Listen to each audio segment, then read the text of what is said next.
Merci de nous recevoir chez vous. Bonsoir, bienvenue à toutes et à tous. mbégte lay nekk saa su ne ñu dellu si waat war a seq ak yéen waxtaan ci wàllu tàggat yaram. ni ñu koy defee nag depuis bi ñu ko tàmbalee fii ci weeru décembre ak ku ci mel ni Makane Meng promoteur jóge ci dalal Gnima Faye ancienne internationale sénégalaise d'athlétisme.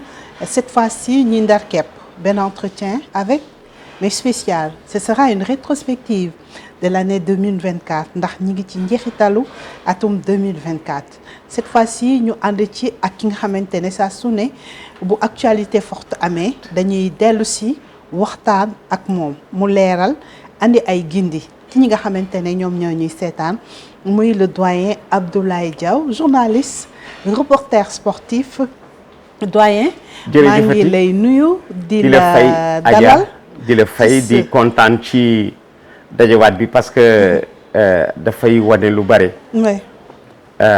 Cela veut dire que say soppe yi li ngay def neex na leen parce que bi ñu mujjee liggéey ak léegi yàggul.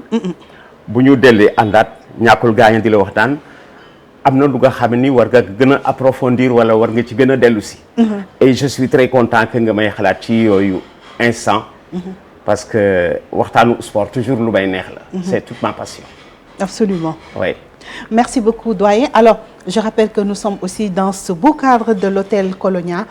Grand merci aussi aux responsables, grand merci au personnel ñi dalal saa su ne ci anam yi gën a mucc ayib. ni ma ko waxee. bu ñu nee rétrospective dinañ wax ci football. oui dinañu wax ci yenn discipline yi gën a fës. oui ci atum 2024. bu ñu defee choix nag du ñàkk ñu exclure mais nañu ko jéggal. waaw ndax aussi dafa am temps bu ñu tënk. waaw te waxtaan wi faaw ñu xuus ci. oui oui. mais aussi. saa su ne dañuy joxaat dig daje. oui ñi nga xamante ne ñoom ñooy sunu téléspectateur di waxtaan yi ñuy seq ak yow. exact. dañ koy tàmbalee doyen. waaw ak Pape Thiaw. waaw Pape Bouna Thiaw. waaw ancien international sénégalais qui assurait l'intérim juste après le départ de Aliou Cissé yow ce vœu moo doon pour la continuité pour la stabilité de l'équipe nationale A. oui ñu bàyyi ko à la tête de cette sélection. exact. désormais le COMEX confirmé na ko. oui ñi ngi xaar li nga xamante ne moom mooy contour contrat yi. son salaire. ak li nga xamante ne moom mooy avalu la tutelle. waaw mais presque loolu moom xam naa benn genre du jafe. du nekk lu jafe. déedéet du jafe. confirmation bi naka nga ko accueillir. moo doon li di yoon. gisoo bañ ko confirmer ba léegi. déggatoo ci benn coow. lépp dafa dal cela veut dire que dafa rencontrer adhésion footballeurs de tous les jours ñi nga xamee ni ñu ngi suivre actualité football bi parce que Pape Thiaw c'est à croire que yàlla moo ko indi. parce que bi muy ñëw ñu teg ci wetu Aliou Cissé il ne s'imaginait pas tout de suite jël le relais parce que kenn xalaatul woon demu Aliou Cissé. c'est vrai kenn xalaatu ko woon.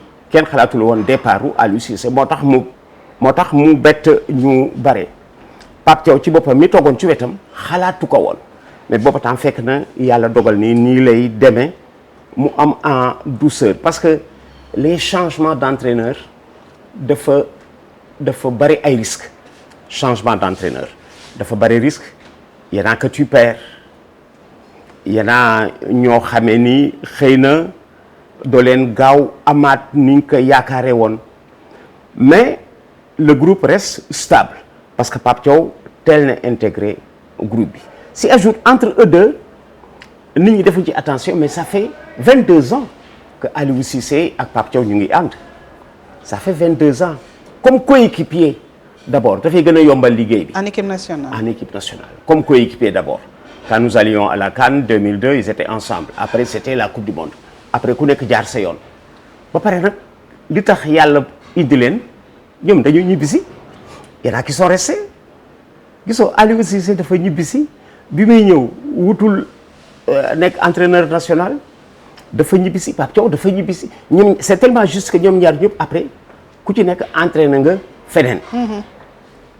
ba yàlla indi lii kon ils ont des atomes crochus depuis 22 ans ñu ngi ànd bon tant mieux parce que Pape Thiaw dafay gën a dolli li fi Aliou Cissé bàyyi jéem ko aménager léeg-léeg ma dégg ñu naan mais dañu souhaité woon un entraîneur de la dimension de l'équipe mais ma ni équipe bi dimension bi mu am ñi ko jox Pape Thiaw ci la man ko am depuis 2002 avant 2002 avant ñuy dem à la finale Coupe d'Afrique après la Coupe du Monde. waaw Sénégal dañ ko doon traité presque au rabais quand Aliou Cissé est arrivé en 2017 après Giresse il n'y avait rien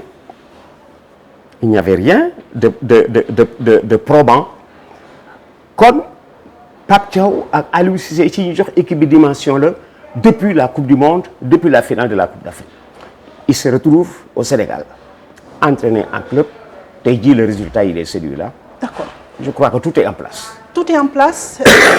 Pape ñu bëri dañu doon xalaat ndax équipe bi diisul torop ci ay mbaggam c'est vrai bi ko maître Augustin Senghor introduire en douceur ni mu def ak Aliou ba Aliou jël lenge yi équipe nationale A presque noonu la def ak Pape Thiaw mais comme on dit ni ñu ko jeté dans le bain dafa gaaw dafa brusque parce que comme vous dites personne ne s'attendait à ce que oui. Aliou quitte bu bëri foogoon nañ ne Aliou dina fi des oui.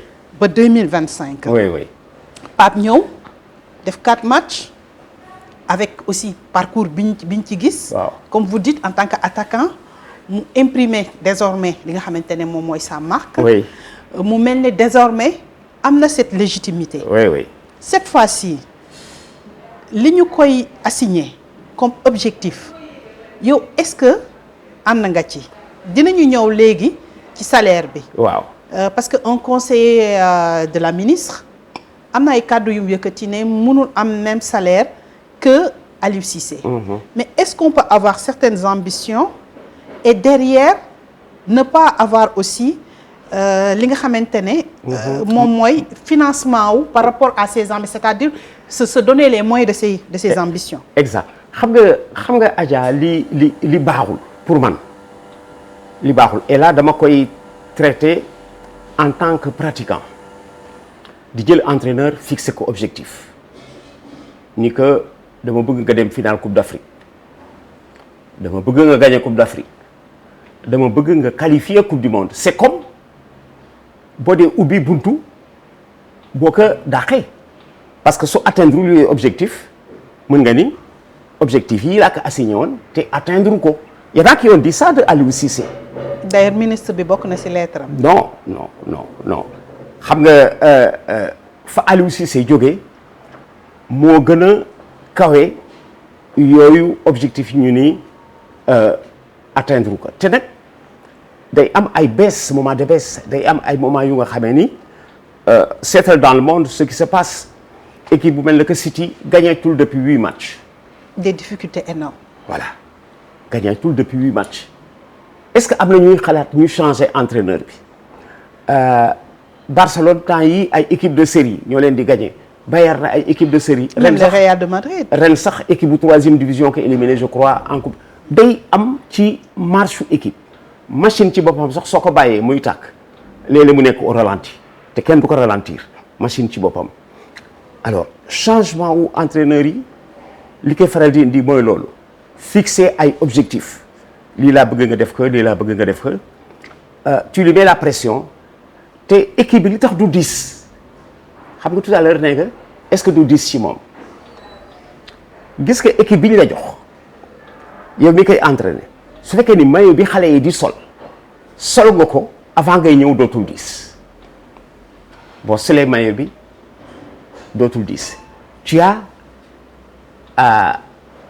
en charge la meilleure équipe possible du Sénégal ce sont des internationaux tu as été international avant eux sol nga maillot bi avant eux kon dara dootul 10 parce que man damay plaider toujours pour ku waree am équipe nationale yàlla na fekk mu jóge fa on dit que yoonu Màkka sax bi neex da ngay ànd ak ku fa mës a dem.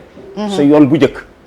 pour être en sécurité da ngay ànd ak ku miin yoonu màkk ku xam yoonu màkk. kon affaire bi dara du diis ci moom Pape Thiaw kër gi moo ko sanc bi muy dem ci kër gi di dem coupe du monde ak coupe d'Afrique ci xale yi am na ñu juddul woon en 2002. Ouais.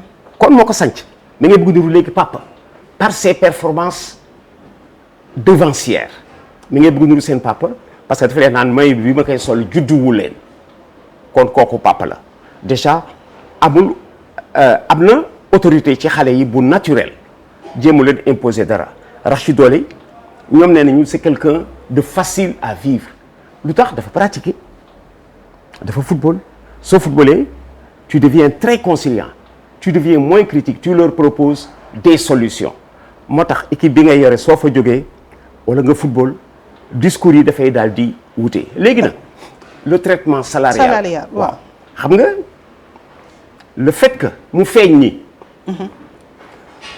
Aliou Cissé limogé wuñ ko Aliou Cissé kenn xëyul suba ni que ubbil nañ la bunt bi demal dañu rendre compte ñoom ci salaire bi ñu ko fekkee mënuñ ci continuer mu coïncider ak nag jamono ju nga xamee ni le nouvel attelage du gouvernement ñu ngi wut moyens yu ñu réaliser seeni ambition ku comprendre ni dañuy wut moyens yu ñu réaliser seen ambition comprendre ni dañu bëgg revoir à la baisse le salaire de l'entraîneur combien il percevait soo ko xoolee li généralement da ngay faral di gis ni est-ce que normal na revoir que à la baisse waaw lépp ci waxtaan la normal la lépp ci waxtaan la parce que boo nekkee Sénégal bu fekkee da nga nekk Sénégal tu commences par Sénégalais yi Sénégal fourchette salaire yi naka la mën nga commencer foofu mais est-ce que ci baromètre boobu lañ ko war a teg doyen ci baromètre parce que là c'est le sélectionneur national waaw c'est le sélectionneur l'équipe nationale A du Sénégal waaw mais est-ce que parce que là nous sommes dans le sport de haut niveau aussi waaw est-ce que bind nañu quelque part combien doit gagner un sélectionneur national est-ce que bind nañu quelque part ni entraîneur national de l'équipe première lii ngay gagner lépp dañuy waxaale gis ma fenn fu ñu bind ni un entraîneur qui a l'équipe fanion du Sénégal gagne tant l'équipe espoir gagne tant non waxaale la wax nga ko ma ko kon waxaale la tey waxaale bi xam nga fu ñu koy sës ci combien gagne un Sénégalais un cadre sénégalais combien gagne un cadre sénégalais soo ko toppee di nga dem ba ci combien gagne un ministre de la République mais loolu est-ce que buñ ko ci tegee duñu juum non je ne pense pas parce que lële équipe nationale la waaw football la encore maa ngi koy répété waat waaw sport la waaw de haut niveau waaw gis nañ ay naataangoom qui sont sélectionneurs aussi des différentes équipes nationales waaw gis nañ aussi li ñu leen di fay waaw oui te ñoom dañuy joŋante aussi ak Sénégal c'est-à-dire buñ ko tegee foofu dootoo ko mun a comparer ak ñi nga xamante ne ñoom ñooy peut-être un cadre un ministre un député wala keneen koo xamante ne dafa am fonction mais loolu dafay andiwaale aussi waaw doyen ma dugalaale sama question mooy waaw fédération bi ñu commencé am autonomie c'est vrai des revenus yoo xamante ne qui proviennent des compétitions yi Sénégal dem yi Sénégal gagné coupe du monde coupe d'Afrique mais est-ce que cette fois-ci désormais démarche bi warul nekk tout autre ba ki nga xamante ne moom mooy fédération c'est-à-dire le cas de Aliou Cissé jàngal leen ba nga xamante ne désormais le salaire du sélectionneur national ci keesu fédération lay jógee ba bu même si bu tutelle bi amee droit de regard mais la dernière décision va revenir à la fédération va revenir au COMEX. oui xam nga tout à l'heure tudd nga yeneen dëkk entraîneur yu yeneen pays tout à l'heure tudd nga entraîneur yu yeneen pays gis nañu li seen collègues yooyu di gagner soo xoolee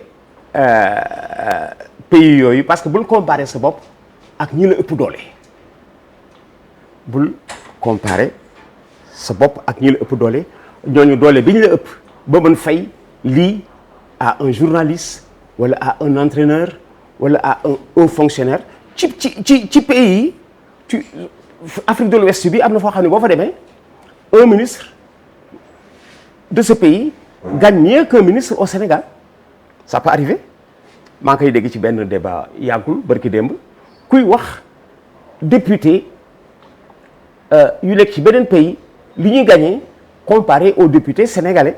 Maintenant par rapport à l'approche managériale. waaw bi permettre cette fois-ci sax fédération parce que salaire bi moom comme sport de haut niveau la ñu nekk aussi dafa sport de haut niveau dafa am ay réalités doyen. waaw ci management bi est-ce que fédération désormais warul dépasser attente yenn yi muy xaar ci un état comme vous dites dans un pays où tout est nécessité. Oui. Tout est urgence. tout est urgent d'accord même bu dee sport de haut niveau yow bul fàtte fourchette boo jëmee ci dëkk bi gis nga li ma lay wax ni maa ngi traité sama bopp Adja. naka laa traité sama bopp quand je suis allé à la coupe du monde en 98 ñetti africain la ñu woon gars yi dañ doon seet ci groupe bi ñu nekk ñun lu ñuy war a fay après la coupe du monde fi ma toog toppatoo ma loolu xam nga pourquoi toppatoo ma loolu dama comparé ci li ñu ma war a fay ak salaire ba ma bàyyi man sama dëkk au Sénégal. D'accord. mu óor ba ni duñ ma fay lu yées Sénégal ba ma jógee moo tax du ma ko toppatoo. D'accord. Dans tous les cas damay gagné ci dem coupe du monde suñ ma waree fay du ma seet tubaab bi may liggéeyal maak moom lu may am man lu may am parce que man li ma mën def ci sama salaire chez moi moom ak salaire am xëy na mënu ko def chez lui. parce que fa mu nekk gën a cher. donc contexte bi ci la Adja. D'accord. appartement bi nga mën fay au Sénégal à 300 000. Même si la vie est très chère au Sénégal. Très cher waaw si la vie est très chère appartement bi nga mën a fay. à 300 000 tey jii xëy na boo génnoon fii bootul di nga ko fay à 450 000 ou 500 000. Maintenant par rapport ak approche managériale bi ma la wax. waaw Maître Senghor il met la pression sur les sélectionneurs. oui il leur dit allez gagner on a besoin de ça mais maintenant moom par rapport ak même approche managériale est-ce que warul gën a moderne gën a méngoo ak jamono gën a dem ut ay ressources yoo xamante ne outre les compétitions cette fois-ci fédération war a mun a dem ut d'autres ressources yoo xamante ne dina mun a feesal keesu fédération nga xamante ne dootu ko tënk rek ci compétition FIFA wala compétition CAF. oui ba su ko mënee am tant mieux xam nga déjà yaa ngi wax ni daf koy wuti su ko mënee am tant mieux xëy na am na tey jii ñoo xam ni naturellement war nañu mën a accompagner le football au Sénégal boo xoolee ci paysage bi au Sénégal gis nga ci ay entreprises yu nga xam ne war nañu mën a accompagner le football mais toujours daal nga ni léeg-léeg ñu mais pourquoi le football seulement pourquoi pas les autres disciplines xam nga loolu moo di li ko compliqué pourquoi le football seulement et les autres disciplines alors dafay gën a compliqué tant et si bien que moyens yi même bu ñu ko trouver daañuy def trop attention ci li nga xamee ni moom la ñuy dugal ci footballeur bi ci entraîneur bi et ce n'est pas que l'entraîneur parce que c'est un staff. C'est un staff. Oui. Ce n'est pas que l'entraîneur am na staff te soo ko xoolee comme on dit fédération xëy na en moyenne tey jii la ñu mën di organiser un match par mois combien coûte le match bi fédération di organiser est-ce que mën na ci génne loo xam ne mën na ci assurer salaire u staff bi certainement mën na ko assurer dëkk bu mel que Sénégal du ñu fay spectacle am na benn moment ñu remarque ni Dakar était la ville qui pratiquait les tarifs les plus bas pour xool match football. mais est-ce que liggéey nañ si parce que bu ñu demee ba làmb ji comparaison n'est pas raison mais là on parle du football ba léegi dafay andiwaat cette fois-ci le management de notre sport. À chaque fois on sollicite l'État. Oui. On sollicite l'État. Mais désormais à la tête des fédérations des CNG des CNP on a besoin de managers. Oui. De vrais managers. Oui. loolu dafay dugal moom en même temps moom Maître Augustin Senghor nee na au mois de mars incha allah donc d'ici 3 mois. oui. dina déclarer wu si oui ou non dina postuler waat. waaw. pour présidence fédération sénégalaise bu football. oui. yow débat boobu lan nga ci gis est-ce qu'il faut peut-être beneen jeune bu am beneen vision beneen démarche pour le football ou bien da nga gis ne on devrait continuer avec Maître Augustin Senghor. bon ça dépend parce que lépp carnet d'adresse la ak peut-être des gens qui acceptent de t'accompagner comme sponsor am na benn sponsor quelque part mi ngi toog.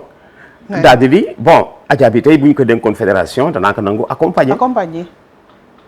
am na ñeneen ñu nga xam ne dañ naan non parce que loolu c'est comme ça que ça marche du à la tête du client mais c'est ba ni élection sax noonu la au Sénégal da ngay voter nit parce que moo la neex. sa yoon nekku ci ndax attan na réew mi wala attanu ko moo la neex nee nga dafa yaru nee nga dafa am diine nee nga dafa bari yërmande et cetera nga votel ko te doo rendre compte doo sax seet ndax attan na ko ou pas à ce niveau aussi c'est comme ça et ce qu'on a oublié moo di yaa ngi am réaction professionnelle alors que ñi nga dénk football bi ay amateur lañ le dirigeant il est encore amateur am na beneen profession bu dul footballeur parce qu'un président de fédération bu fekkee dafa di professionnel mën nañu toujours footballeur la. parce que n'est pas seulement footballeur celui qui tape sur le ballon. bon celui qui a des occupations quotidiennes ci football mën nañu football un président de fédération de football il devient footballeur mais est-ce que moom waa jooju la di xëy ci football bi matin midi soir toute la semaine tout le mois non ce sont tous des amateurs am nañu yeneen profession. mais est-ce que waruñu aspirer. dem foofu voilà un autre volet. est-ce que waruñu aspirer ba dem foofu léegi yaa ngi jëm ci beneen palier kooku tamit beneen jotaay la. d'accord kooku tamit beneen jotaay la beneen buntu la. waxtaan boobu ñëw na avec yenn ak yoon di mais Sénégal bi ñuy passé professionnel dañu fàtte commencer par le commencement ce sont les dirigeants qui auraient dû passer professionnel avant les joueurs. gis nañ l'exemple tout récemment de Philippe Diallo avec la FFF. oui mais loolu yëpp comme on dit. xam nga Philippe Diallo papa ci Sénégalais la. oui. il était champion du Sénégal de boxe. Souleymane Diallo. d'accord alors loolu beneen waxtaan la boo. beneen waxtaan la ubbi nañ ko. waaw dinañ ko gën a xóotal. daañu ko ubbiwaat parce qu'il faut qu'on parle du management parce que comme on dit le football moment bi ci tenté bi ñuy waxtaan football la ñuy wax mais le football li ñu naan la solidarité olympique peut aussi tirer les autres disciplines. oui. te loolu mun na am solo par rapport au rayonnement du sport même sénégalais. oui mais loolu dinañ utaat beneen jotaay. oui pour waxtaan ci. oui. mais day tax rek ma andi automatiquement la campagne africaine aussi du Jaraaf sa prochaine sortie inchallah ce sera le 5. oui. mais en attendant c'est un bilan assez mitigé 2 matchs nuls. une défaite. Désormais le Jaraaf est dos au mur hein.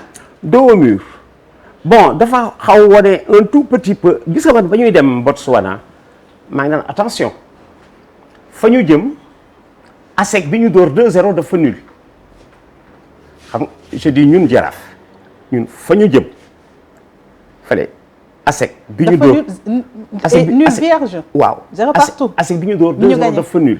attention.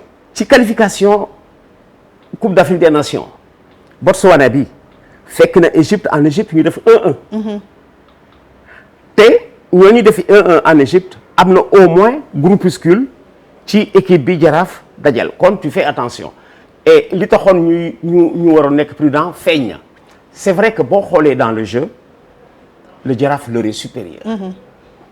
mais ça n'a rien à voir ak gagner ko parce que li bon ci sport ci football. c'est la seule discipline boo xam ne da ngay mën équipe te gagné goo ko te mënagoo ko gagné amagoo yoon boo ko gagné parce que soo xoolee man li ma gis ci Botswana yi ils sont bons au sol très rapides sachant bien défendre mën nañ défendre. D'accord. dans la course dans l'organisation tactique côté boobu léegi dafa bokk dans le monde tous les entraîneurs savent comment jouer avec un adversaire supposé supérieur gagné résumé que ci bloc bas.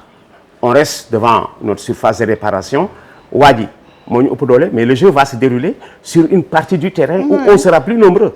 Une équipe peut défendre à 10 à l'entrée de sa surface de réparation mais yow mënuloo leen attaquer à 10 donc le jeu fa mu nekk ñoom ñoo fay nekk en supériorité numérique ba tax na soo xoolee nulu Jaraaf bi dafa mel na que groupe bi ni ñu ko composé hiérarchie bi moo dellu si waat parce que bi ñu composé groupe bi dañ ne normalement Algérie ak Côte d'Ivoire ñi gën a miin Sénégal ak Botswana yoonu compétition Coupe d'Afrique ñooy jiitu ñoo am la faveur des pronostics situation bi ba léegi noonu la te ba léegi li ci respecte li ko mandargaal moo di bi ñu fekkee ASEC daf ñu gagné 2-0 léegi mu des ñun ñu recevoir ka war ko jéem gagné te la prochaine journée avantage bi ñu am moo di les adversaires supposés les grands favoris à savoir Ivoiriens et l'autre Ivoiriens et Algériens se rencontrent ñun ñu am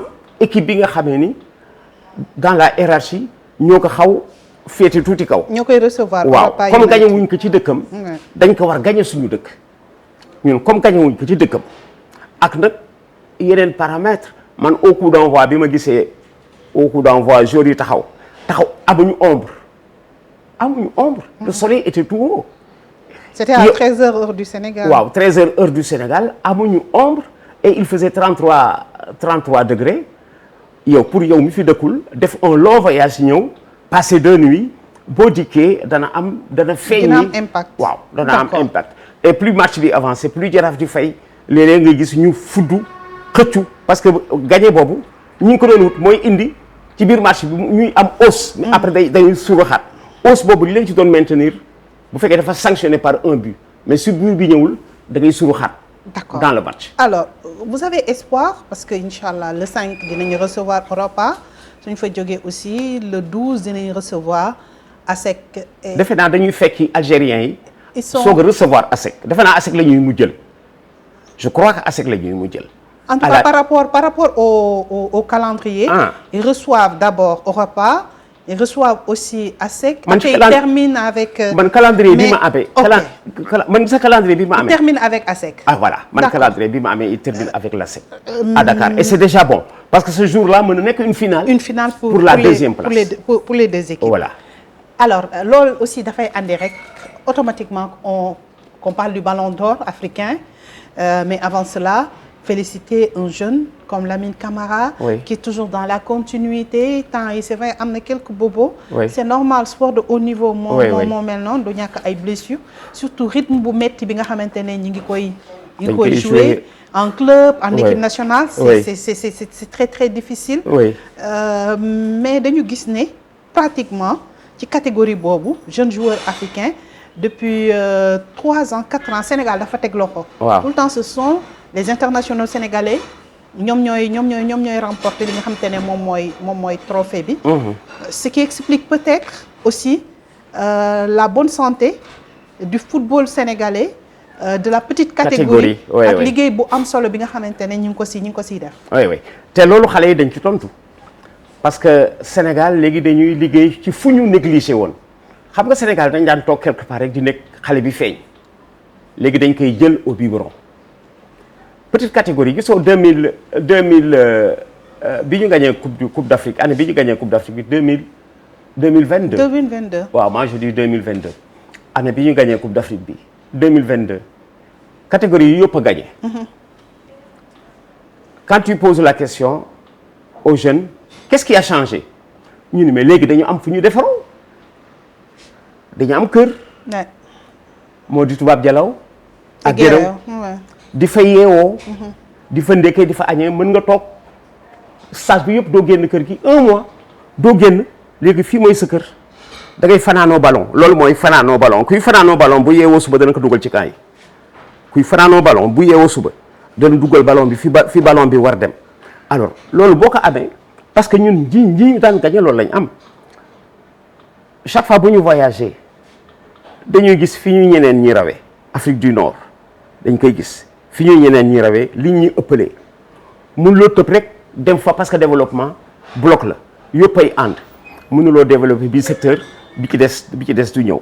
alors léegi dañu am fu ñu defaroo. quand j'ai vu je crois que def ko ci attention des dirigeants ivoiriens parce que Côte d'Ivoire daf ñu jiitu partout certes nous l'avons dominé pendant l'épopée aoyofienne en coupe d'Aoyof de 47 à 60 avant les indépendances on était supérieur aux Ivoiriens ñoo leen doon gagné. après tendance bi dafa inversé wu ñoom ñu ñuy gagné parce que leur club avait plus de moyens maa ngi rappelé ni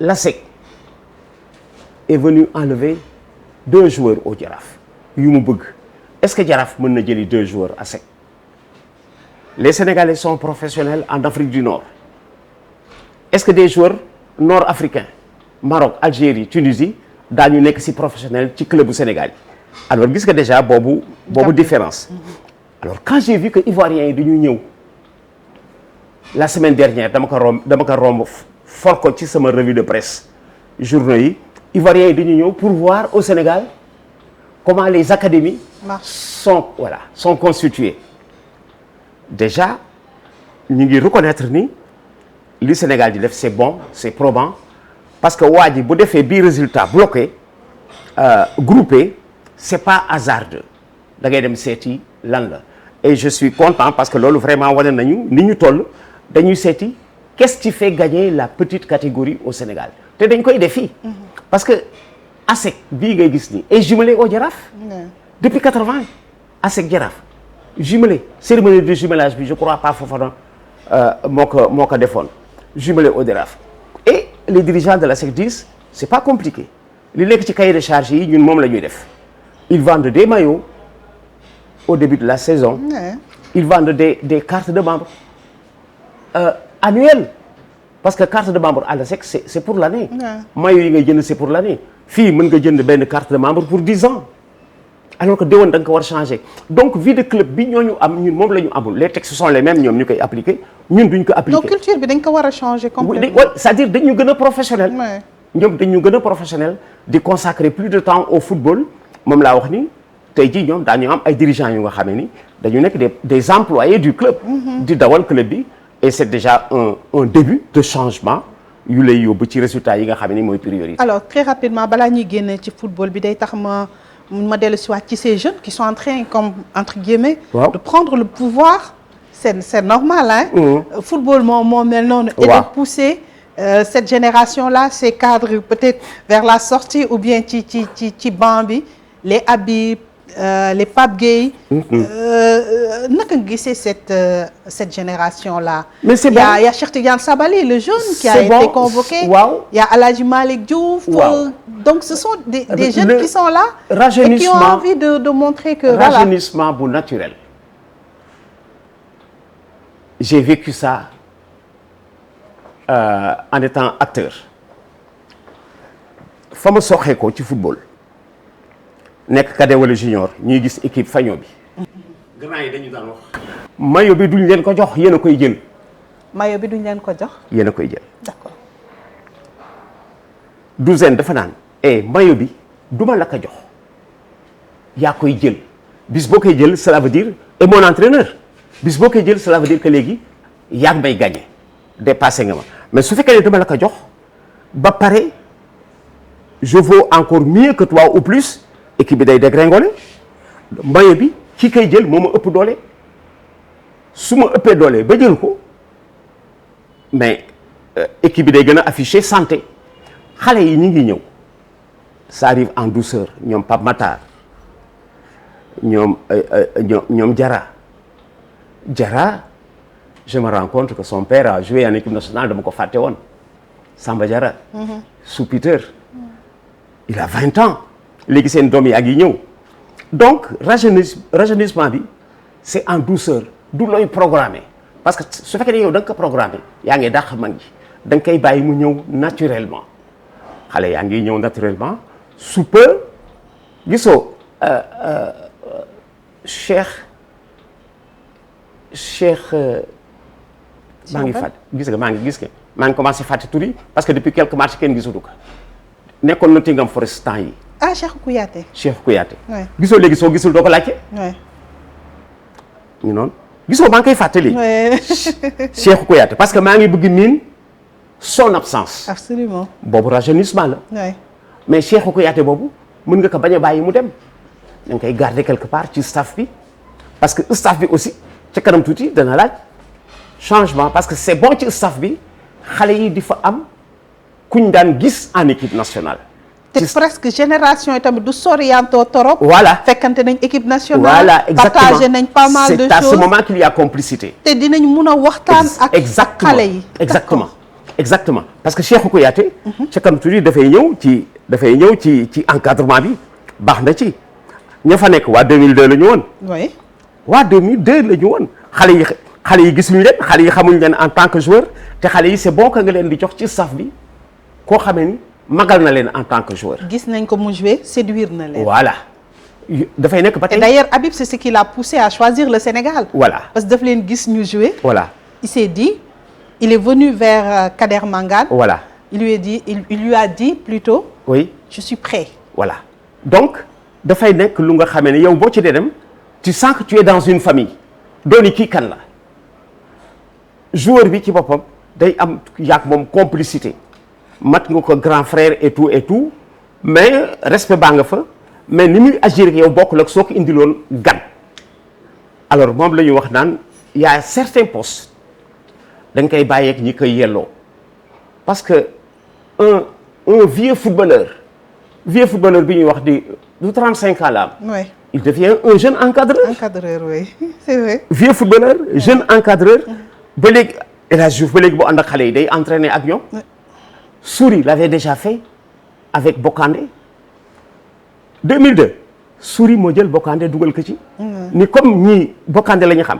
ma jox leen Bokandé mooy seen idole. voilà ma jox leen Bokandé alors ca kanam tuuti aussi Cheikhou Kouyaté ni mu xamee xale yi da nga koy jëli mu dugg ci encadrement bi dana am ñeneen ñuy génn ñoo xam ne aussi daañu war dellu si et tu continues di changer dans la continuité et dans l'équilibre parce que dafa am changement yu dangereux.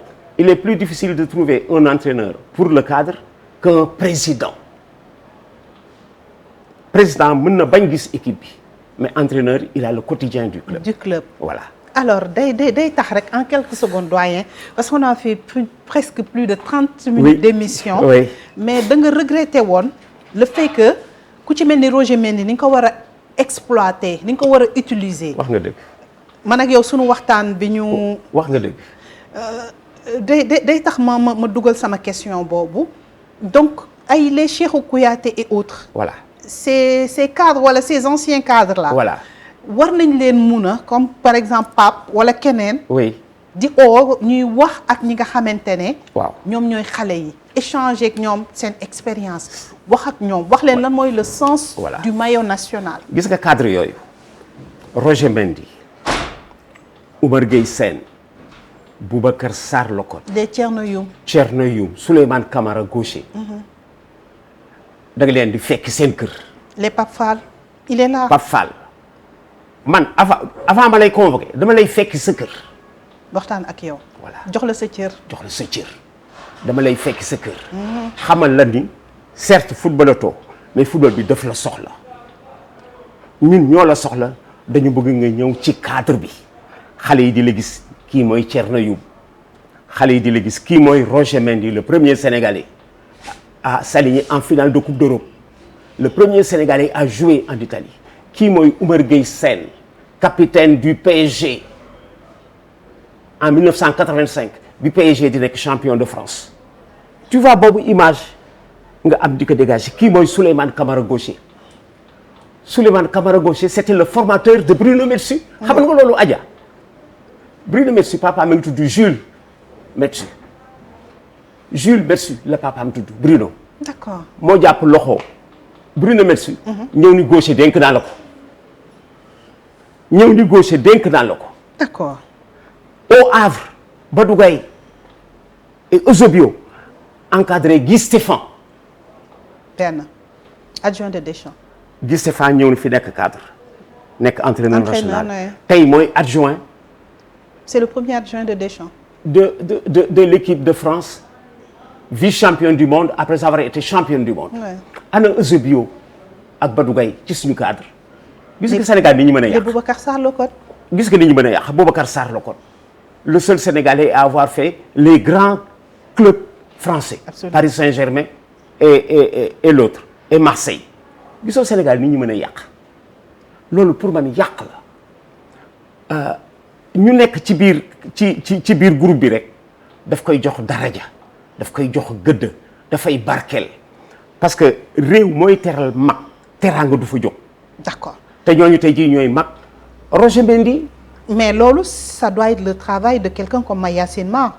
c'est-à-dire peut-être de la direction technique nationale. ba tey mën na def mën na ko mais xam nga amul pouvoir de décision il ne peut que faire des propositions te nag léeg-léeg xam nga da nga joxe. wala initiative bu Maître Augustin Senghor la war a nekk. fële moo gën xam nga pourquoi. xam nga pourquoi Mayacine Mar léeg-léeg da ngay gis technicien yu amul profilu ancienne gloire yooyu.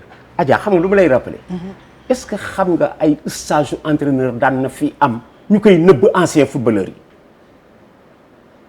stage entraîneur ñu leen koy nëbb dem en douce laaxu dem def stage bi Thiès au bout d'1 mois stage ba jeex ñu ni jeex na il est titulaire de tel ou tel diplôme. voilà alors que ca fa ñu jógee xam nga stage d'entraîneur ni nga daan organiser au Sénégal.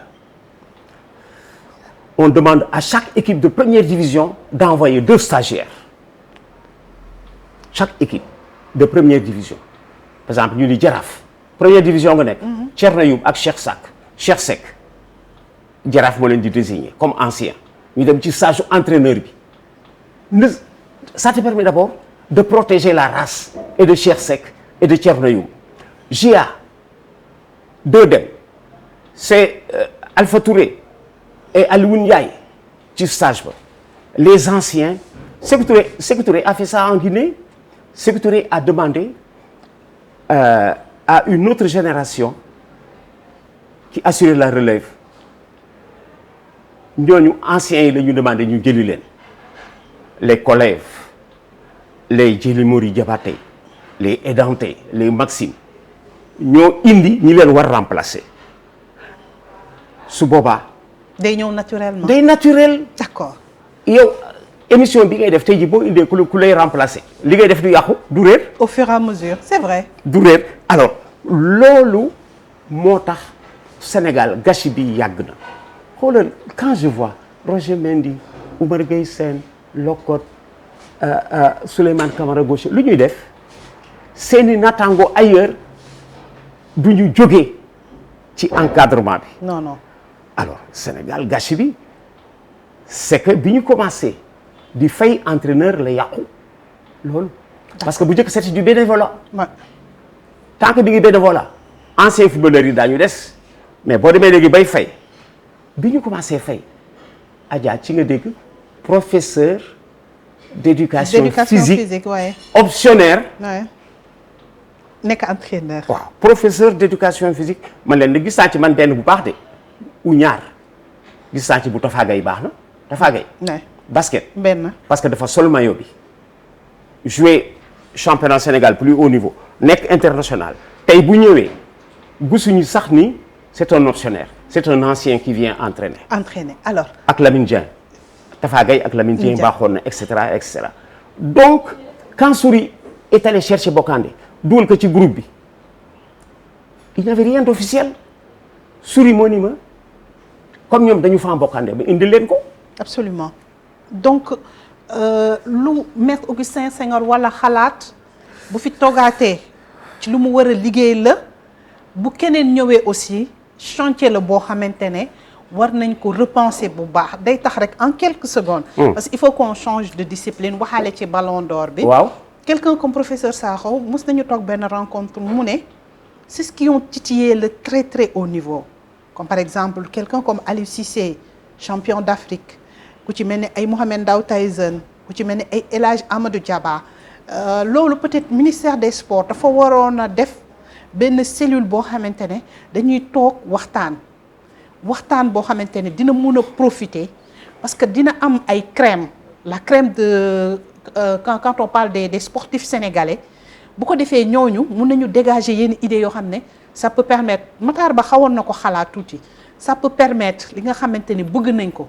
surtout cette médaille olympique là ñuy ut. dina ko mun a faciliter. mais xam nga ñooñu foo leen di dajale. waaw El Hadj Diaba dafa dem à l'athlétisme mais boo leen dajalee ñoom ci benn cellule dañuy xoolante ku ci nekk da ngay dellu ca fa nga feeñee Tyson dafay dellu ca làmb ja El Hadj Diaba dafay dem ci athlétisme ba. ku ci nekk fa nga feeñee fa nga mënee donner un coup de main bu dee wax sax wax parce que guerre sax bala ngay guerre da nga koy waxtaanee. d'accord alors ku ci nekk nag fay sa discipline de base fa ngay dem ça doit commencer par les fédérations kii mos sa wax Joseph Antoine Bell mos sa wax ni sous peu pour être président d'une fédération il faut avoir été un produit de la discipline. Le président de la fédération sénégalaise de handball dafa war nekk un ancien handballeur de football un ancien footballeur de volley et cetera parce que ci ngay gën a mën a orienter. en Europe ñu ngi koy réussir. ah en Europe. ah oui ku ci mel ne en Europe comme en France. les Jeux olympiques ce sont des champions olympiques. ñoom la ñu jël mais mu ngi noonu. teg ko ñu gérer li nga xamante ne moom mooy les comités d'organisation. voilà mu ngi noonu parce que gis nga sport dafa jaloux boo ko joxee ku ci bokkul rek soo ko joxee ku ci bokkul rek wala ku ko joxul ndawam nàccalu ko ñaqalu ko dafay réer. d'accord alors loolu day andi aussi dinañ comprendre benn jour benn coup de gueule bu Aliou Cissé dénoncer un tout petit peu l'organisation des matchs périodicité bi ni ñu koy amalee ndax joueurs yi des fois benn moment ils sont éprouvés. et physiquement te bu yàggee ça se sent par rapport à la qualité du jeu mais très rapidement. waaw loolu yëpp après dinañ ubbiwaat yeneen jotaay parce qu'il faut qu'on parle aussi des autres disciplines. oui quand je parle de Ademola Lookman. Ballon d'or 2024. mérité. J'ai même pris le risque. dans un journal parlé.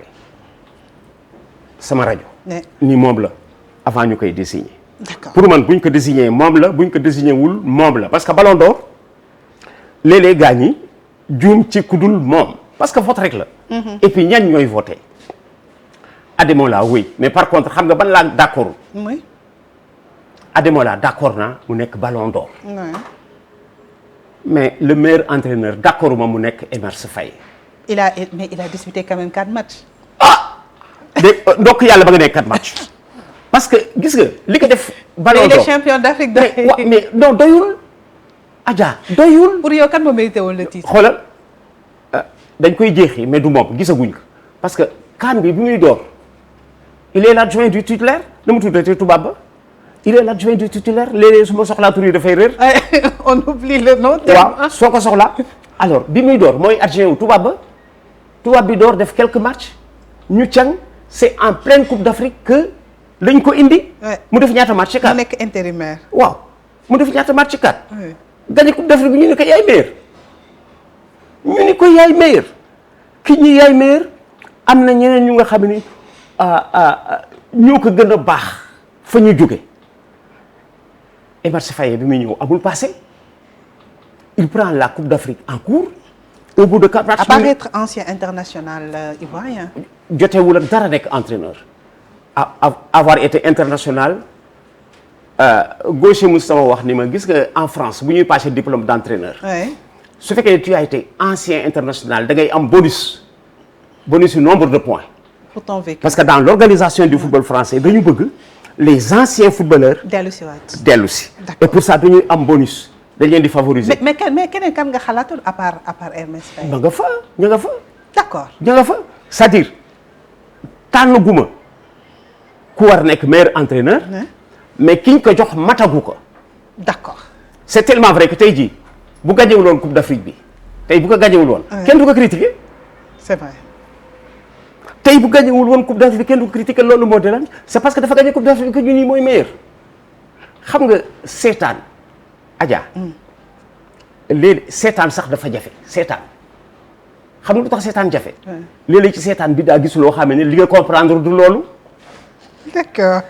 Je t'ai donné une image de notre Coupe d'Afrique bi ñu koy gagné ñun bi ñu gagné suñu Coupe d'Afrique. Ouais. Il y a 2 hommes au finish. Comme le disait le commentateur, 2 hommes. Edouard Mendy Sadio Mané. et Sadio Mané. Edouard Mendy arrête le tir égyptien. Et Sadio marque. Il arrête le tir égyptien. D'accord nga ni arrêté penalty moo gën a jafe dugal penalty. Edouard Mendy, en arrêtant le tir égyptien, il fait une passe décisive à Sadio Mané. mooy dugalal ñu ñibbi. Sadio qui prend le ballon au rebond. waaw voilà Sadio dugal ko ñu ni Sadio yow parce que la performance du buteur est affichée. On dit tir de Sadio Mané et but. Mais l'arrêt de Sadio Mané, kenn du ni c'est un arrêt qui vaut une Coupe d'Afrique. L'arrêt d'Edouard Mendy. Mais gisoo léeg-léeg sax gis nga arrêt wu Edouard Mendy. Oui. am na ñoo xam ne du ñu wax arrêt Edouard Mendy xam nga lu ñuy wax le tireur a raté. Oui. Fàtte mérite au gardien de but. Voilà, on enlève au gardien son mérite. Edouard Mendy arrête le tir ñu ne le tireur a raté. Non, il n'a pas raté, c'est le Edouard Mendy qui l'a arrêté. Et li mu def moo gën a jafe dugal penalty jàpp penalty moo gën a jafe Sadio dugal bosam ñu ni yow moom laa wax ni seetaan moo jafe li seetaan jafe moo tax nga fekk benn waaye bu jël la Coupe d'Afrique en cours def 4 matchs Coupe d'Afrique ba jeex nga ne ko yaay meilleur entraîneur kenn musul gis li. D'accord, doyen. On a fait 50 minutes d'émission. Très rapidement. dañuy génn ci la tyrannie du football. Oui. ñu dugg dañuy boole basket ak handball. waaw ndax mënuñu bañ a wax ci performance C'est vrai. sunu Lions yi mais avant cela coup de gueule ku ci mel ni Ngagne Desagana Diop mu ñëw depuis qu'il a pris les rênes de cette équipe nationale senior. waaw ñu gis liggéey bu am solo bi nga xamante ne mi ngi koy def confiance aussi bi joueurs yi am ci moom. waaw cette solidarité là. waaw ak aussi liggéey boo xamante ne gis nañ tamit quand même il faut le reconnaître fédération am yu mu ko yombal même le stage de préparation bi ñu fi defoon tout récemment durant les vacances d'été loolu aussi dafa am solo mais mu attirer attention parce que ku ci mel ni Ngagne Desagana bu demee ba wax rek c'est parce que sës na.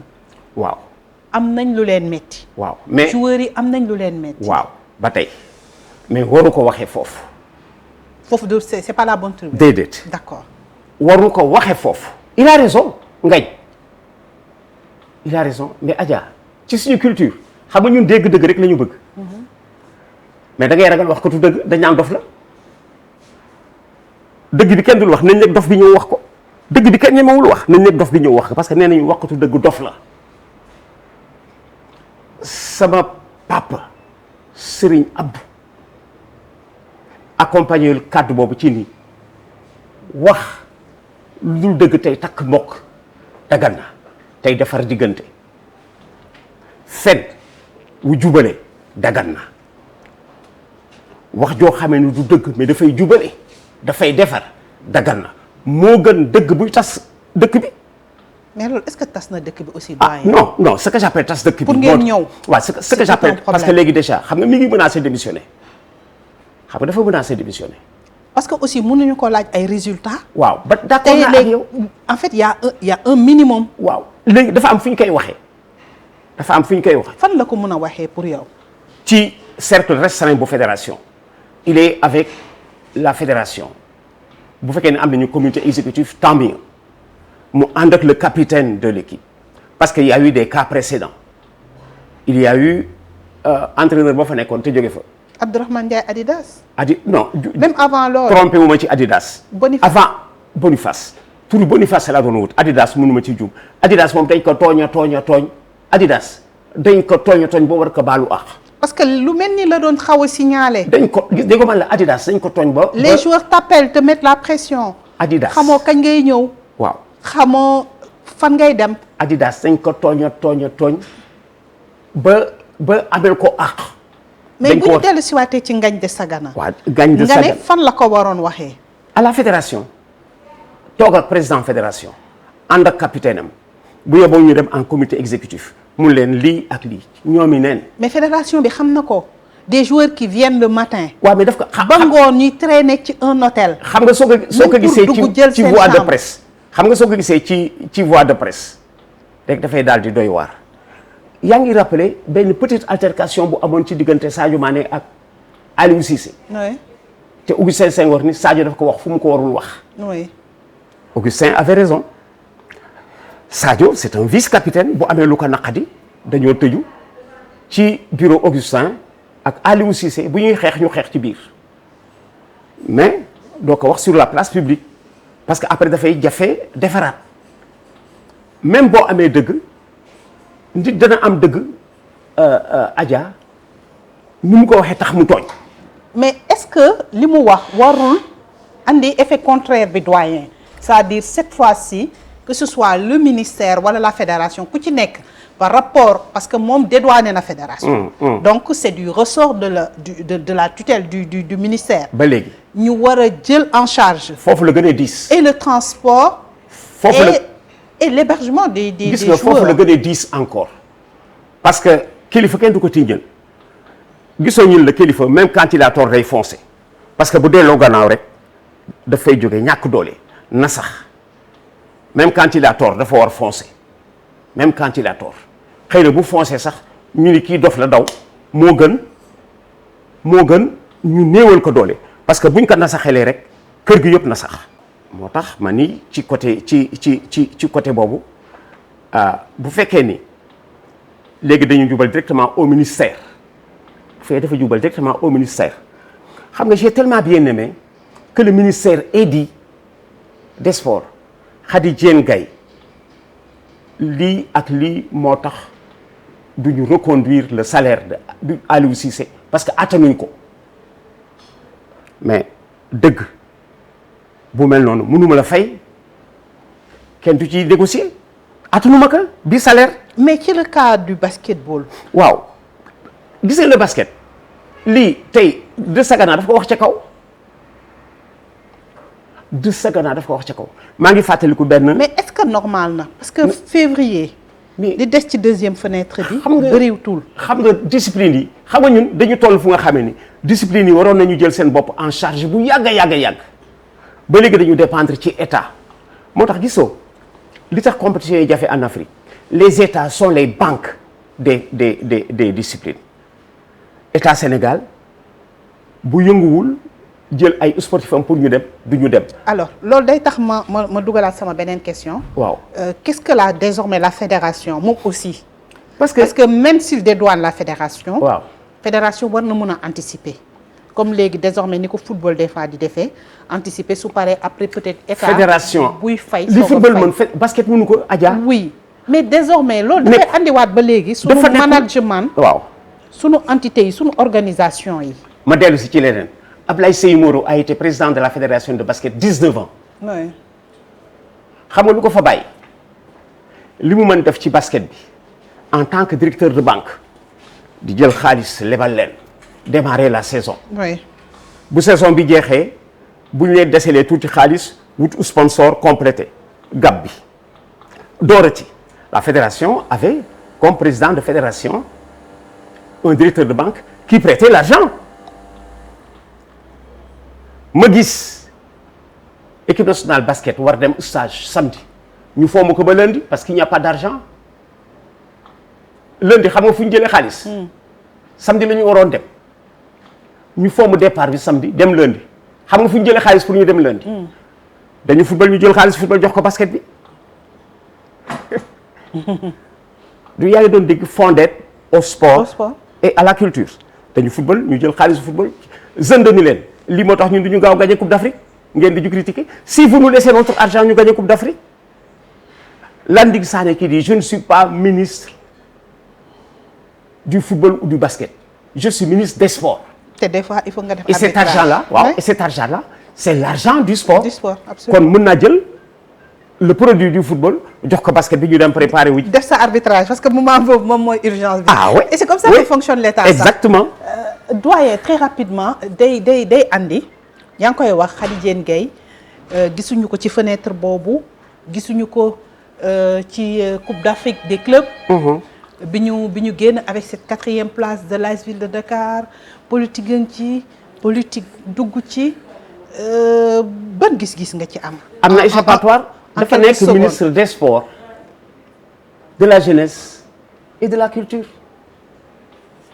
Est suffisant parce que c'était quand même voilà 2 compétitions d'envergure africaine continentale. parce que xam nga un ministre fait de l'administration gisoo bu ñu waree jouer ji rek liggéeyam jeex na leneen su fa ñëwee juste c'est pour peut-être une présence morale et cetera sa présence n'est d'aucune utilité léeg-léeg gis président de fédération yu dul dem au stade am na président fédération yi dul dem ci stade yi parce que lu ñu fay wuti administration fédération bi faire en sorte que ñu jouer moom loolu moo di matcham bu ñu commencé jouer nag mën na tëdd këram.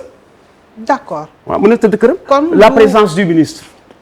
dara la présence mun na ñëw comme mun na bañ a ñëw. mun na ñëw comme mun na bañ a ñëw. présence am bu ñëwee. gêné wu la déedéet gêné wu ma parce que surtout nag ci ko nga xam ne dafa amee ñetti ministères yu nga xam ne dañ leen tasaare woon. ñu joxaat ko dajale ko muy benn jeunesse sport et culture dafa diis de ce fait fenêtre bu mu am peut-être pour war a dem au football xëy na am na lu mu war a defi avec les jeunes ou avec la culture oui le monde de la culture oui comme nag ñetti la absence am quelque part kenn mënu ci appesantir. kii di ci wàllu handball. waaw parce que li ñu dese bëriwul. on en profite pour féliciter aussi. Oui les filles de Moustapha Gueye. ñoom tamit le basket hein. waaw le basket c'était difficile. waaw gis nañ leen seen am naa rek benn critique pour ñoom Al-Ahli. waaw am naa rek benn critique finalement. am naa rek benn le match critique de classement am naa rek benn critique pour basket bi. oui. ils sont en vacances bi ñuy def tournoi Coupe d'Afrique bi. saison bi démarré gul. waaw mais ñoom xamuñu woon bu yàgg nii à cette période dañuy accueillir Coupe d'Afrique bi. c'était calé. waaw daal di avancer seen saison pour gisoo atu Coupe du monde de football da ngay gis en Europe fédération yi teel door championnat bi pour mën a teel pare avant la Coupe du monde. mais organisation boobu moom franchement du football basketball bi daf ci war a inspiré wu bu baax a baax. waaw que ce soit FIBA monde FIBA Afrique. la fédération là. la fédération sénégalaise de basketball. c'est que nag c'est que xam nga. yooyu yëpp. dañ ci ñu ngi ci yoon. laaj na ñu gën a. ñu ngi ci yoon football bee gën a professionnel. oui. football bee gën a professionnel ñu ngi ci yoon parce que football bi dafa mokk léegi. dafa mokkaay bu nga xam ni les gens boo demee daañu programmer at mi yëpp gis nañu li ñuy def. d'accord calendrier at mi yëpp gis nañu li def. mais basket am nañu quand même mérite. parce que liy mérite Sénégal mooy mi ngi exister. absolument am na pays yu disparaître loolu mooy mérite Sénégal même quand ça ne va pas mi ngi exister en bordure de podium et cetera basket bi du dee. heureusement mais il y a encore. des challenges yi nga xam ne war nañ ko mën a relever. c'est l'occasion aussi ñu signaler rek peut-être benn coup de cœur c'est l'internationale sénégalaise Didi Kane. Je sais pas si vous avez eu l'occasion suivre la basketteuse match Al-Ahli franchement c'est waaw am nañ yaakaar quoi par rapport au lendemain du basketball. surtout du basketball c'est une Sénégalaise qui a battu les Sénégalaises. Ah oui.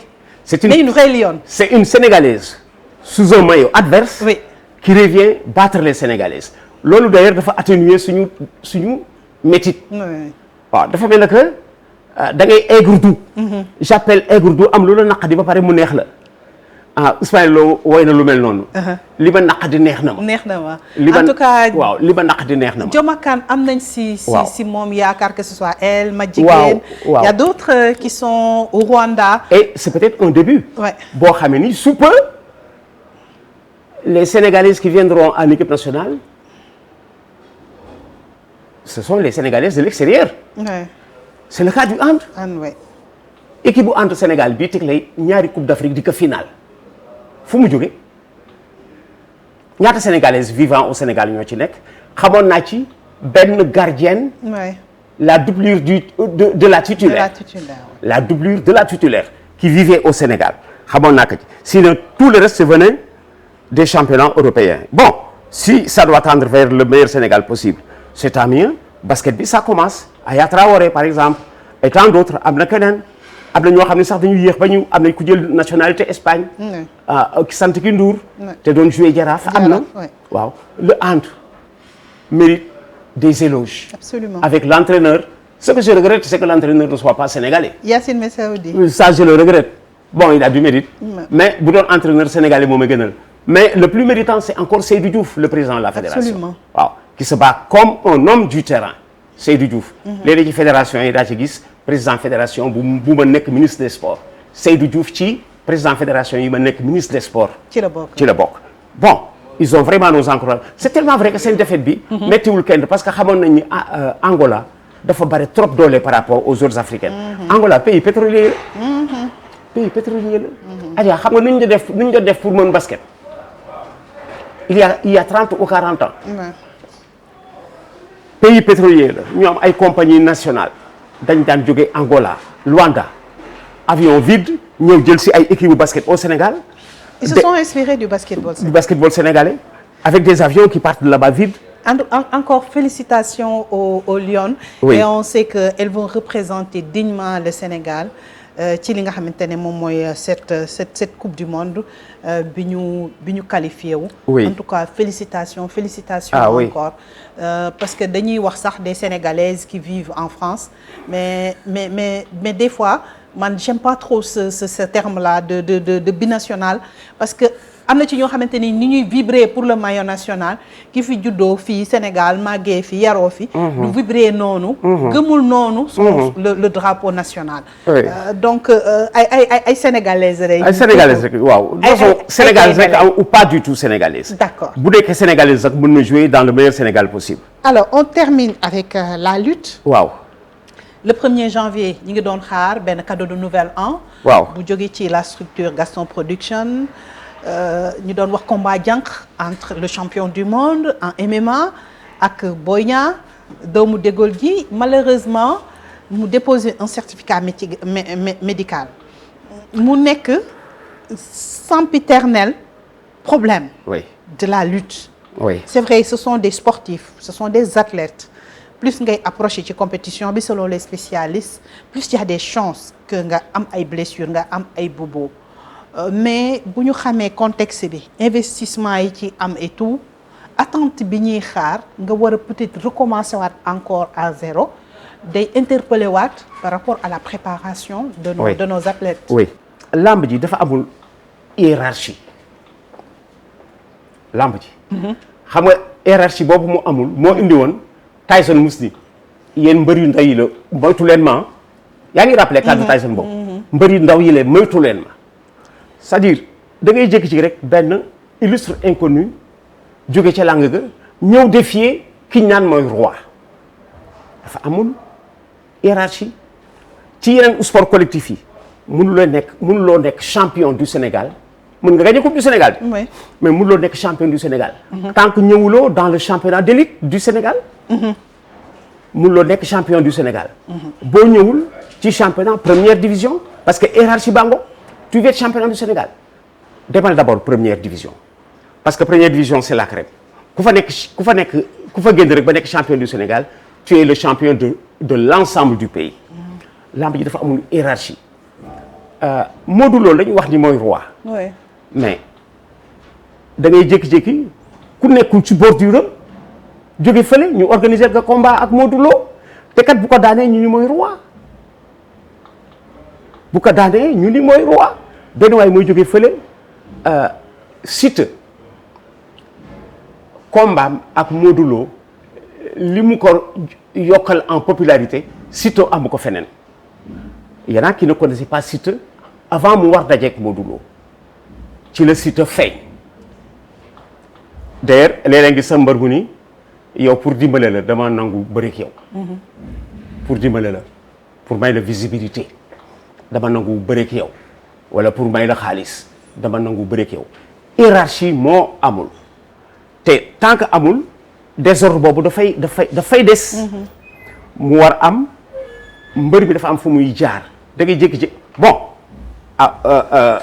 amul catégorie bi nga xam ne bii mooy niru première division ñii ñoo di espoir deuxième division voilà ñii de deuxième division ñii ñoo di espoir amateur voilà amateurs yi et cetera loolu moo des ci làmb ji c'est-à-dire ñoom nag dañu préféré bàyyi ko noonu maa ngi fàttali ko ngeen jaañ daan wax naan làmb loolu mooy coow li koy dundal léeg-léeg boo ko jéemee defar ba mu régler sax dafay perdre en popularité alors bu fekkee ni désordre boobu daf leen neex daf koy dundal dafay jafe aussi nga defar ko c'est-à-dire léeg-léeg gis ci benn kàddu bu la delloo ci loolu léegi Siteu bu daanoon Modou Lo day nekk roi fu mu jógee bay ñëw nekk roi ci lu mu nekkoon ba nekk roi parce que bëri na nee nañ ak ñoo xamante ne ce sont des VIP de l'arène donc Modou Lo mënu ko woon bañ yan VIP la bi mu bëree guy gi rek dugg na ci li nga xamante ne moom mooy tu vois bi ngi doon man Siteu je l'ai découvert ci cette classe là mooy les VIP de l'arène Siteu je l'ai découvert ci combat ak Modou Lo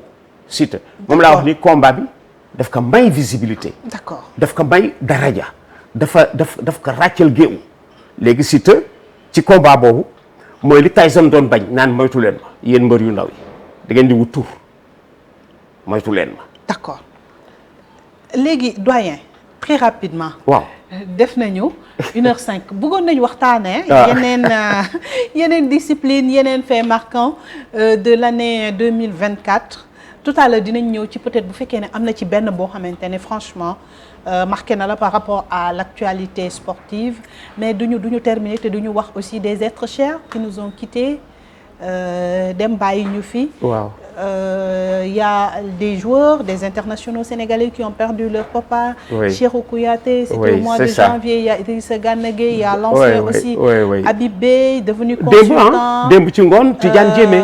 Il y a aussi des joueurs yoo xamante ni qui ont marqué seen discipline. Oui. Seka Sakho, Louis Camara. Oui. L'entraîneur, l'ancien entraîneur de l'équipe nationale aussi, Ambroise Sarr, le grand champion. Oui.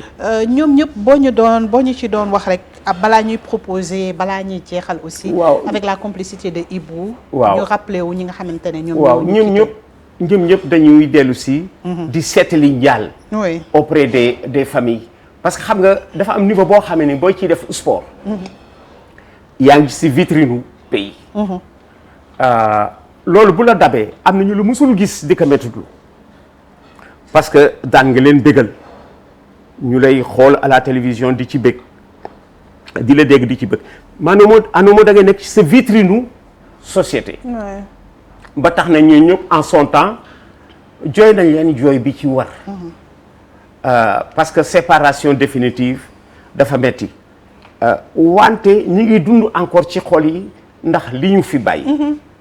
parce que démb Louis Camara boo rappelé ni c'est le premier buteur du Sénégal en phase finale de Coupe d'Afrique Sénégal-Éthiopie de 1965. loolu dafa di signe bu dootul deñ quelqu'un comme Sega Sakho son entraîneur te dit esprit bu baax moom Sega esprit bu baax nit ku yiw ki mu doon xamul xuloo xamul xeex xamul wax lu ñaaw tax na bu xawee nekk en forme Pape Diop nee na ma daan naa ko woo en équipe nationale tout en sachant que parewul mais xam nga dans un groupe de 22 personnes nga am benn match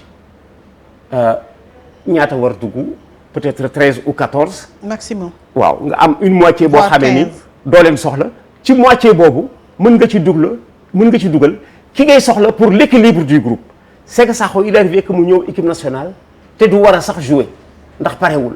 wala sax mu nekk ci blessure bu indaale blessure bu nga xam ni wéragul mais dafa baax ci groupe c'est que baax ci groupe ndax esprit bu baax yiw di wax lu baax du fekkee fi ñuy waxee lu ñaaw.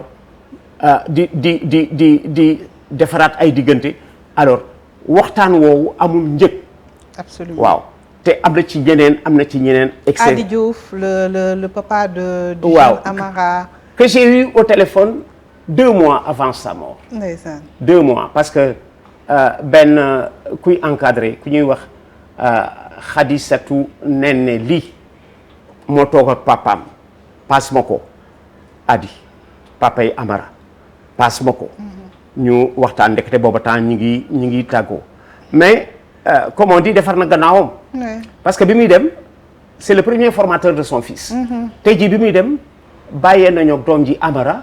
ñu mën ni kii mooy doon ëllëg Sadio Mané. une pépite. voilà kon dafa defar gannaawam na gannaawam ba du doon ku nga xam ne bu dëddoo ñu fàtte ko. et cetera bare na situation yu mel noonu gisoo ci sama éloge funèbre Bokandé daf ci am benn bu ma fàtte woon. muy Souris ci éloge funèbre Bokandé j'ai regretté d'avoir oublié de remercier Malick Sy Souris. D'accord. Parce que Bokandé bi mu commencé tomber dans l'oubli découragé ameetul équipe nationale mu toog Ziguinchor jàpp njàmburam fa la ko Souris fekk dugalaat ko ci groupe bi waaw mu Bokandé daal di judduwaat. il faut am boobu esprit de partage il faut avoir été sportif pour am boobu esprit de partage foofu Souris dafa def yëfu jullit dafa def yëfu nit ku baax mais pas seulement yëfu président de fédération et il me dit comme moom la xale yi fan ma indil leen ko bi mu ñëwee El Hadj Diouf daf ko nii dégg naa dugal 3 buts contre Zimbabwe dinaa ko battre. El Hadj Diouf l'a égalé deux fois def na ko 2 fois. alors bon moo tax ñoom ñëpp tey jii ci waxtaan. ñu ngi continuer di dindu ci xol yi. de Louis Camara à Malick Sy Souris en passant par Sega Sakho, Adi Diouf et tant d'autres.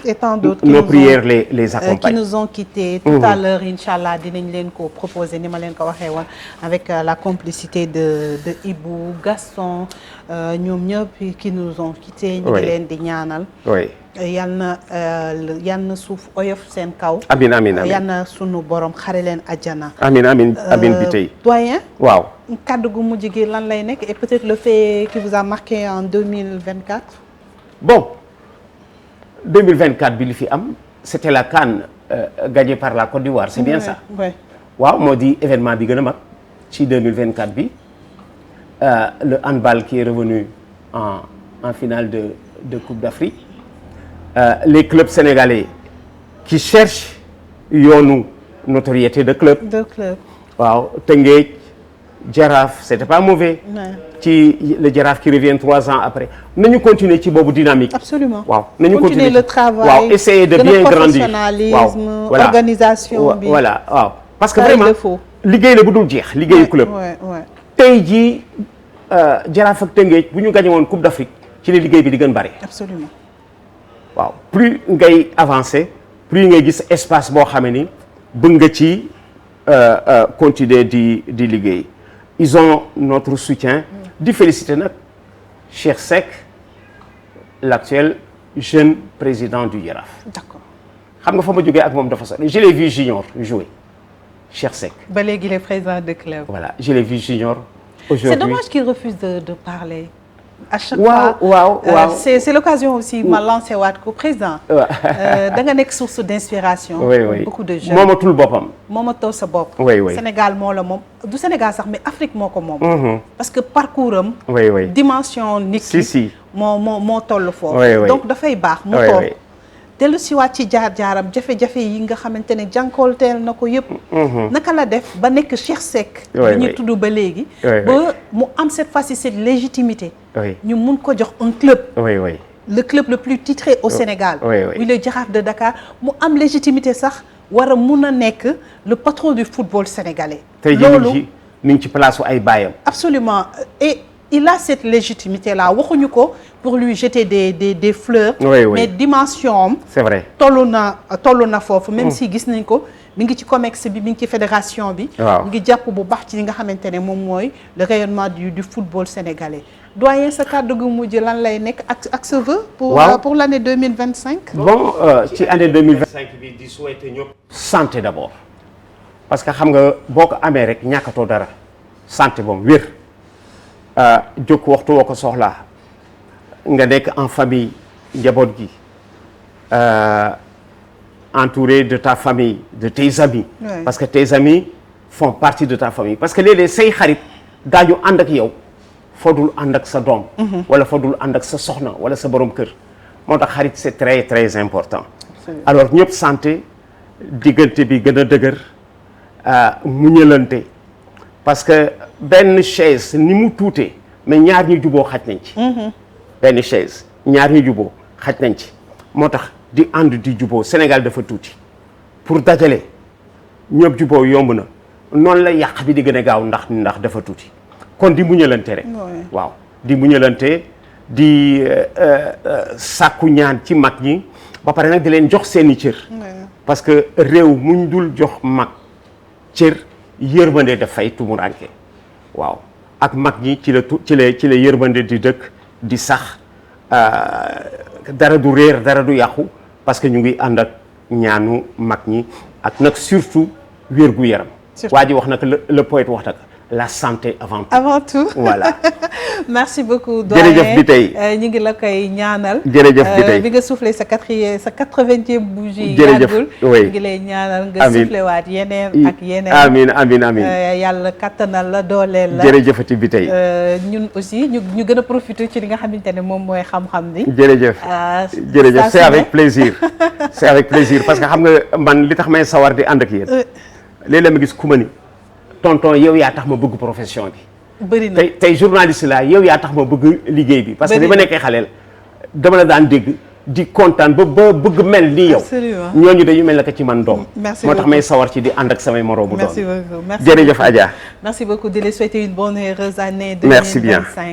di ko souhaiter à nos internautes aux téléspectateurs à toute la famille de Sport L ñu ngi leen di jaajëfal ci liggéey bi ci gëm projet bi ci collaboration bi di ko ñaanal nag Sénégal yëpp toute la population di ko ñaanal suñuy kilifa diine ak suñu kilifay aada parce que ñoom la ñu am mais aussi di ko ñaanal kilifa yi nga xamante ne ñoom ñoo nekk ci boppu réew mi une réussite totale ndax seen réussite mooy Sénégal jëm ci kanam te je pense que ñun ñëpp même objectif bi moom la ñu am réeroo du ñàkk mais comme on dit bu réeroo amee aussi bu ñu toogee waxtaan et je pense que bu fekkee ne ñëpp intérêt Sénégal rek moo leen tax a jóg war nañu mun a jubboo jërë ngeen jëf encore bonne et heureuse année à tous grand merci à Timbi Ibou merci beaucoup merci à la Grande Royale Nafi merci beaucoup à Team Manager Bébé Kumba